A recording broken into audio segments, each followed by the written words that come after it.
You've seen Earl Roberts. What would you like to do differently this time, or what do you think of that matchup? Yeah, two things that really stick out. It's slowing them down transition wise. They got really deep on us in transition. They pushed it hard. They got some great looks in it from three, and they got too many easy ones in transition. And then keeping the big fellas off the glass. I mean, they got three posts that are big physical guys that bring a different kind of physicality than what we see most nights.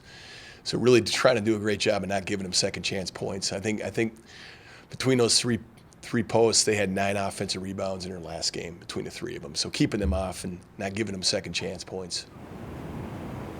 South Dakota is the hottest team in the league, it looks like. 5 straight. What have you seen out of them?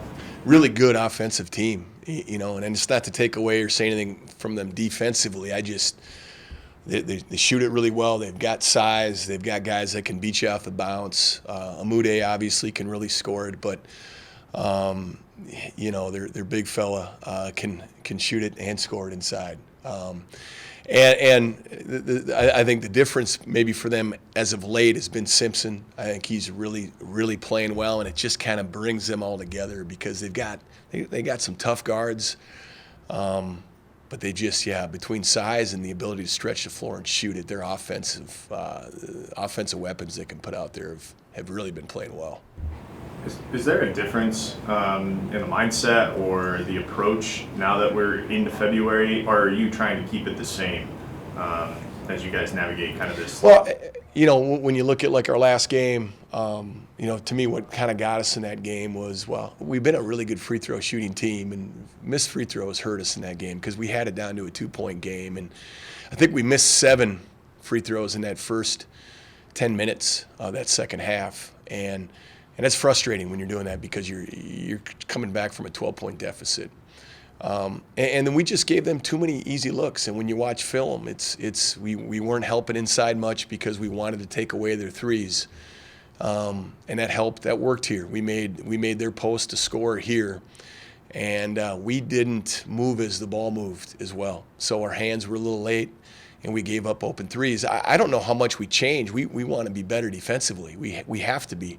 From an offensive standpoint, we've been a pretty good team overall. Where we sit and efficiency-wise and points per possession, and it's good enough. But boy, defensively, we've shown signs, but through 40 minutes, but from transition defense to really getting out and guarding threes in the last game, that hurt us. And so if anything could change in February, let's do a better job with that. But that's something we've been trying to emphasize throughout. So we just got to keep working on those things. I don't think we need to be throwing a lot of new things at them. We got to be better at what we're doing. I saw UND threw out there something about a alumni weekend here coming up for you guys. Yeah, first opportunity for you. Yeah, and it's we've got one. It'll be the game against USD on Saturday. We've got an alumni get together. So we've sent emails out, and got to be able to touch base with some of those former players from years ago, decades ago, and it seems like we've got a decent response so far. But we're going to sit down and kind of look and just see exactly what our numbers are going to be. But yeah, if anybody gets a chance to come back, we'd love to see him and get a chance to meet him. Good opportunity because you're playing South Dakota, who's kind of an old North Central region or North Central Conference, opponent. So there's a good familiarity with that.